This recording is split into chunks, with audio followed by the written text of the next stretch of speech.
welcome back to the Colorblind Architect Podcast. I'm your host, David, and today I'm back driving. Yes, that's right. I finally replaced the cell phone holder that I did have and lost, and now my phone is firmly ensconced in a little holder attached to the air vent of the car, and that way I can safely drive and vlog at the same time. Why do I like that? Well, because honestly, I'm pretty dang busy, and it's pretty helpful to be able to kind of combine the two. Unfortunately, it means that I don't get to keep my eyes on the camera as much, but honestly, I'm ugly, so I don't think you're missing much. If you're listening to this, it's probably better anyways, because frankly, like I said, I'm ugly. So, the other thing that you might notice if you are watching this on video is that occasionally the video will just kind of pan back and forth.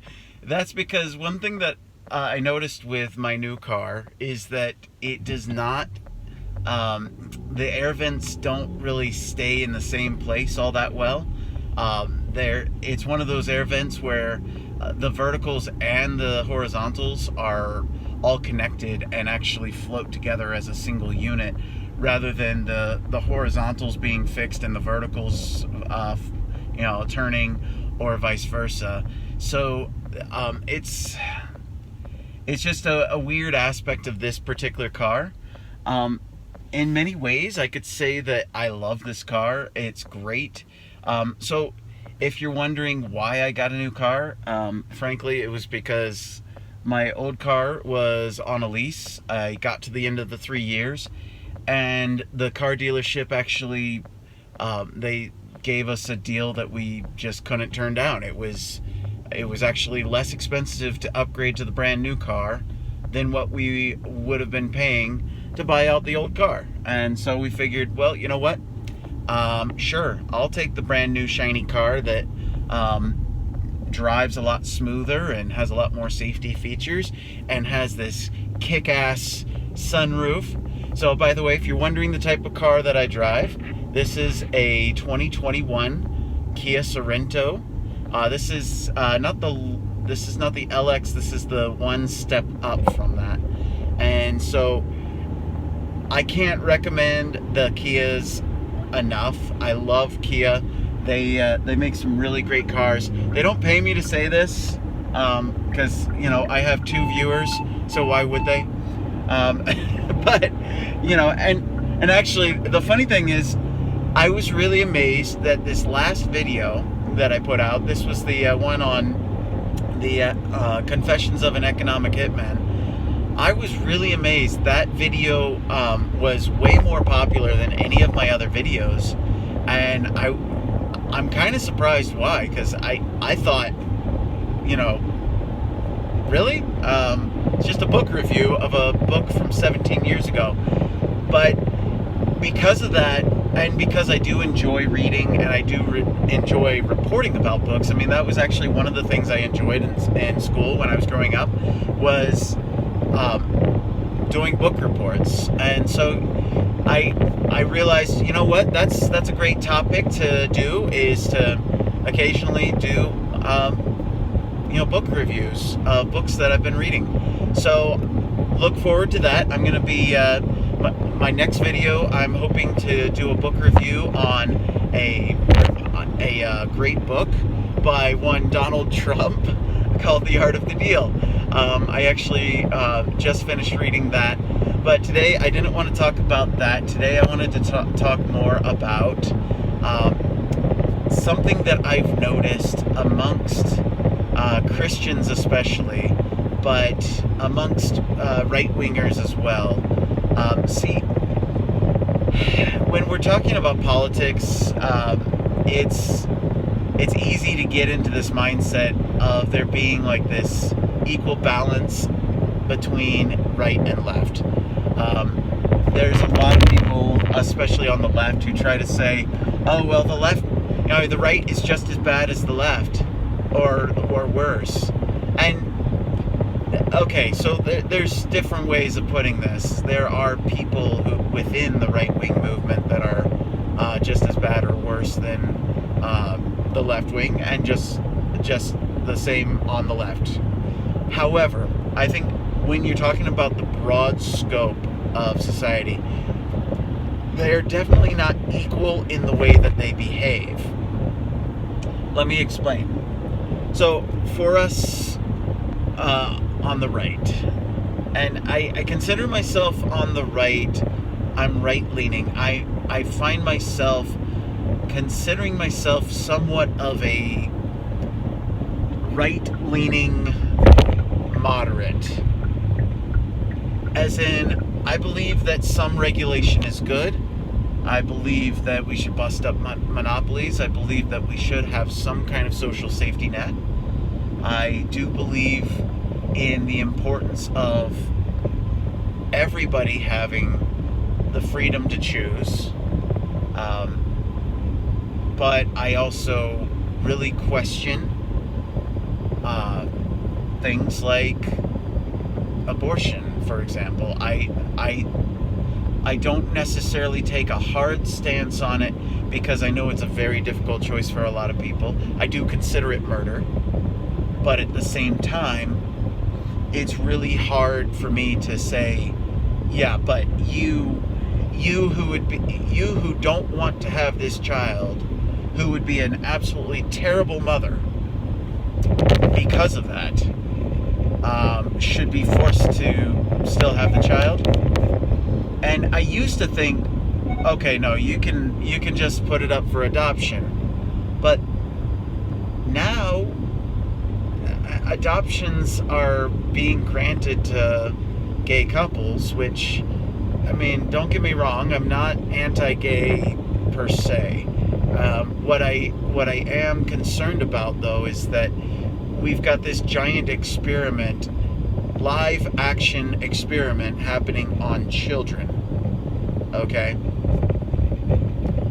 And I question whether placing children, adopted children, into the homes of gay couples without any thought as to whether that is as good as placing them in a traditional heterosexual couple. You know, I don't think we have enough research. I don't think we have enough evidence to suggest that it is safe to do so. But at the same time, that ship's already sailed. It's already happening. So I can't really stop that from happening. Nor can I. Again, I'm just some random dude spewing his thoughts out on his cell phone. So, take it for what it's worth. But my point is that, in general, I consider myself a right-leaning moderate. Obviously, to a lot of leftists, I am an extreme right-winger because I believe in things like marriage should only be between a man and a woman. Okay. Does that make me anti-gay? Well, according to the left, it does. But from my way of thinking, I consider marriage something that is aimed at protecting children. It's not about love. And anybody who wants to try to argue with me, put it down in the comments below. You can argue all you want, but here's the thing. From a libertarian perspective, what is the purpose of marriage? Why on earth does the government have power over marriage? And see, here's the issue that a lot of people don't think about when they think about marriage.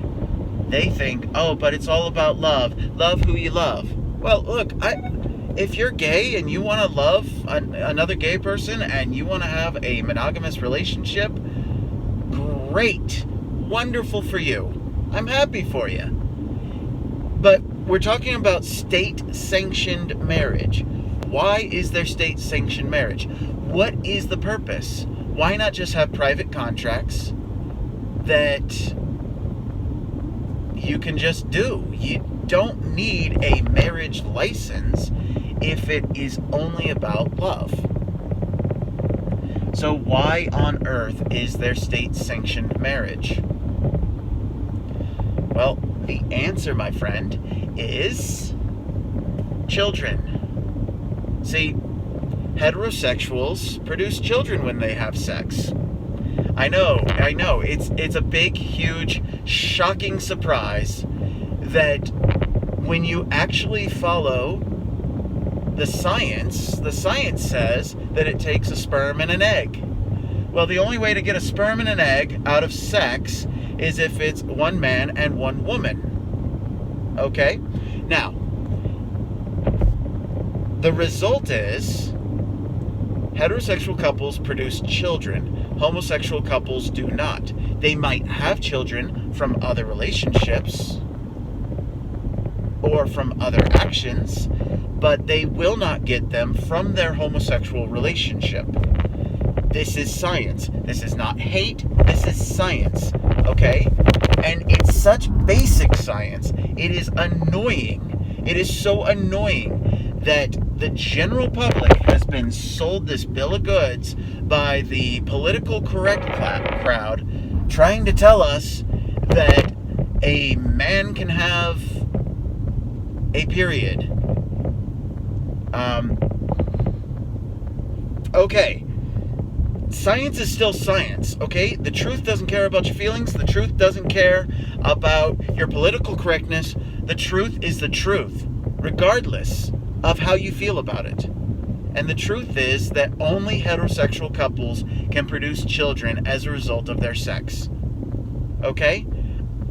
Now, as a result, the problem with marriage not being licensed by the state is that if the state has no governance over marriage, then in the case of a divorce, who deals with the inevitable conflict that comes with dealing with who gets the children?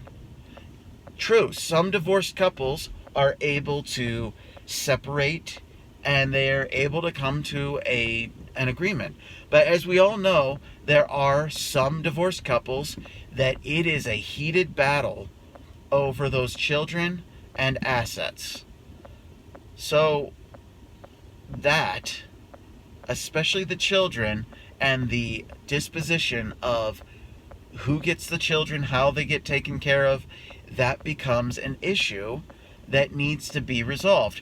Now, you could say, okay, well, marriage is actually a religious institution. It's actually something that is governed by churches.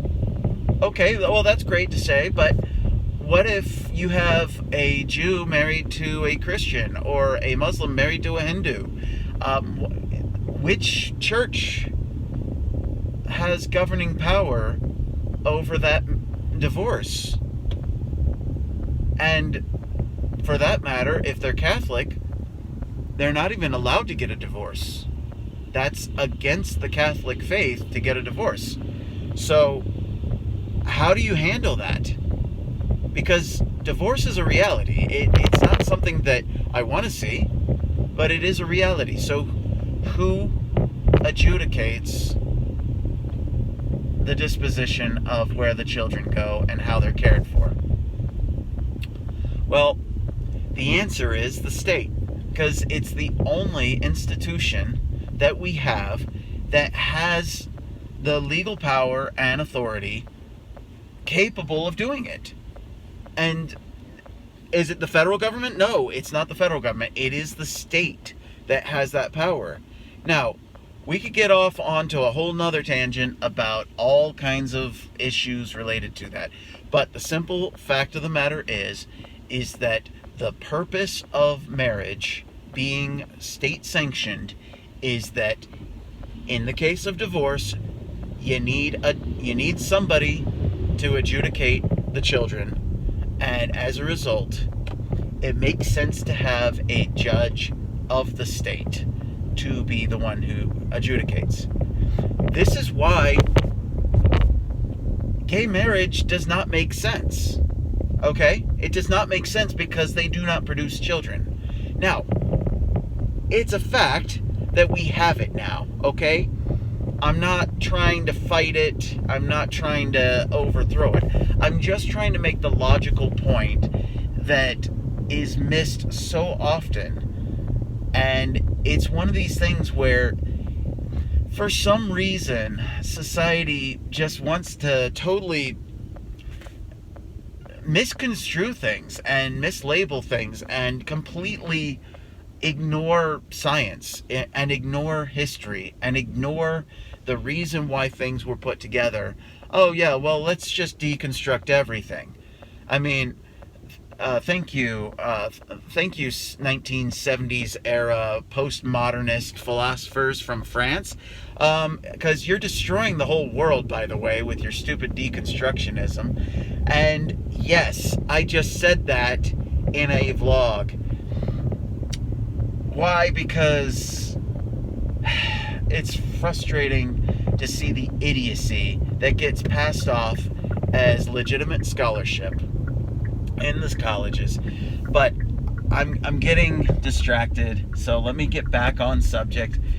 What I was trying to bring up was this idea of the right wing is typically differently behaved than the left wing.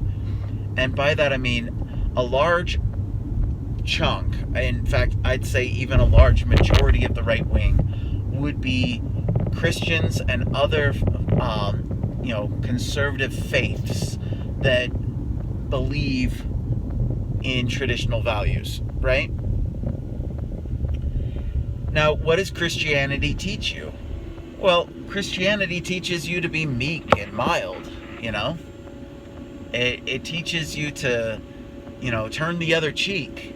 It teaches you to be nice and kind and love thy neighbor. So, what I see, and I get this a lot from friends and neighbors who feel that sometimes I'm a little bit too acerbic. I'm a little bit too angry and divisive in some of my comments, especially on Facebook.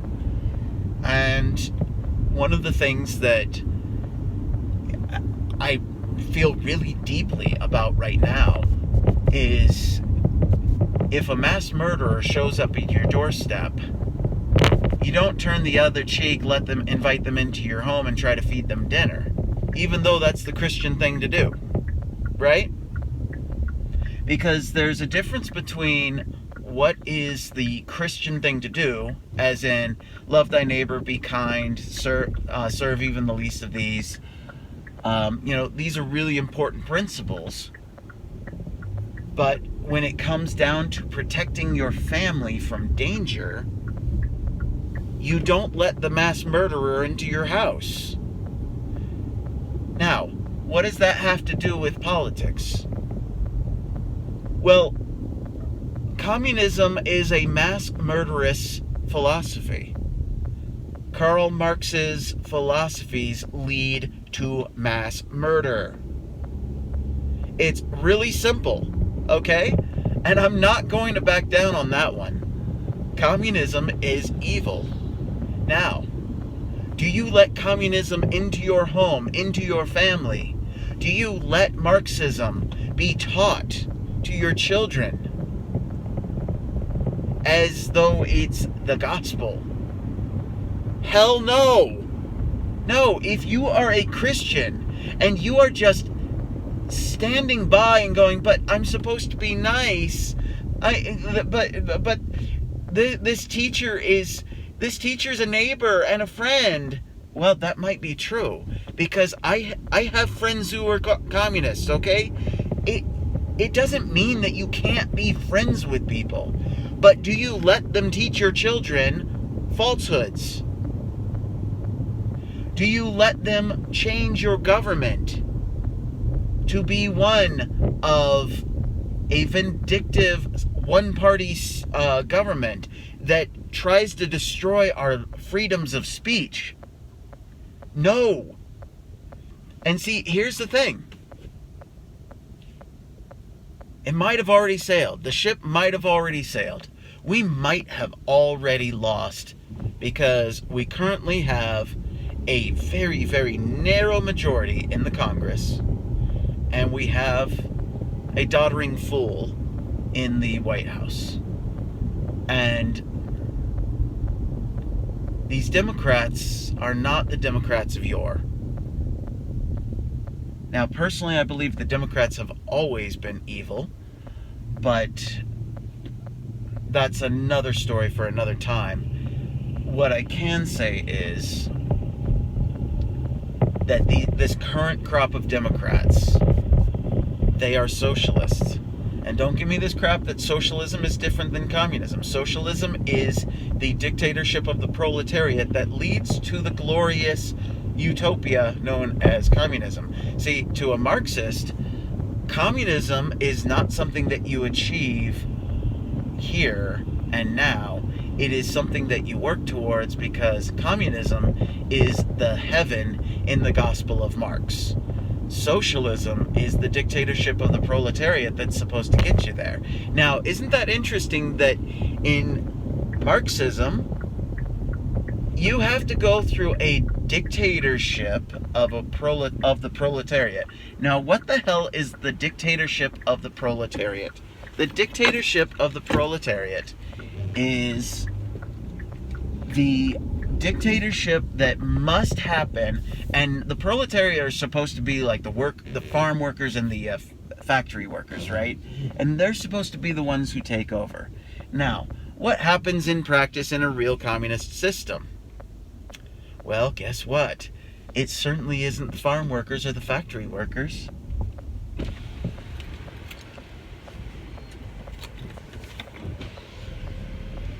What it is it is certainly not the factory workers or the farm workers. It is the intelligentsia. It is typically the college-educated idiots. And I say college-educated idiots as in the people who actually believe the idiotic philosophies of Marx. Okay? So just because you go to college doesn't make you smart, right? And I've talked about this before, where you can actually be an educated idiot.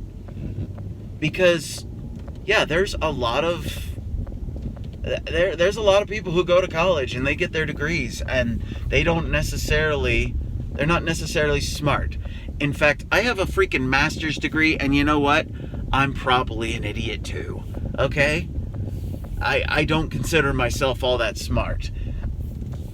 The fact that I have a master's degree it has more to do with my willingness to accept a massive amount of student debt and the tenacity to actually get through it so that I can get the degree that I needed for the profession that I wanted. Okay? So this is it's not that hard, is I guess what I'm trying to say. Yes, you have to be minimally intelligent in order to be able to function, but in the end, you don't have to be that smart. So here's where I'm going with this. Communism is evil, right?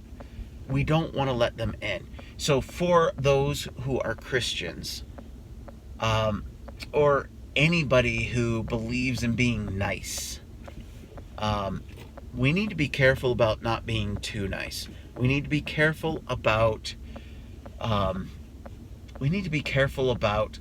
letting the mass murderer into our home. And so, what's my point here? My point here is that we need to speak out. We need to be vocal. We need to not bow down just because the social pressure is, oh, can't we just unify? What, like, yeah, unify. Okay, great. Unify with what? You can look at my previous video where I talk about unify with what. I I get that, you know. In fact, Jesus Christ teaches that if ye are not one, ye are not mine. Well, that makes it really hard for someone like me who I try to be a Christian. I try to be a good person. And you know what? It's not easy, because I'm also a human, and I'm also someone who values my liberty. And what I'm finding really hard to do is I'm finding it really hard to unify with people who want to destroy my liberty and call me a racist and a bigot and a homophobe for the things that I believe. And I don't personally believe that I'm any of these things. I don't personally believe that I have any hate for these people, for anybody. I have hatred for communism, but I don't have hate for individuals that are communists. I mean, I might not wish them well, but I don't hate them. I hate what they're doing. Okay? And it's the same thing with anybody who is doing something that you disagree with. It's okay to hate the sin, but love the sinner. Okay? And this is not just a Christian thing. Okay? So for all the atheists out there who are like, oh, stop talking Christian. Okay, well, how about this? Let's say you're a leftist atheist who really hates Christian beliefs. Okay? Well, could we agree that maybe to you a sin is being a Christian? And could we still at least agree on the idea that we should love the sinner and hate the sin?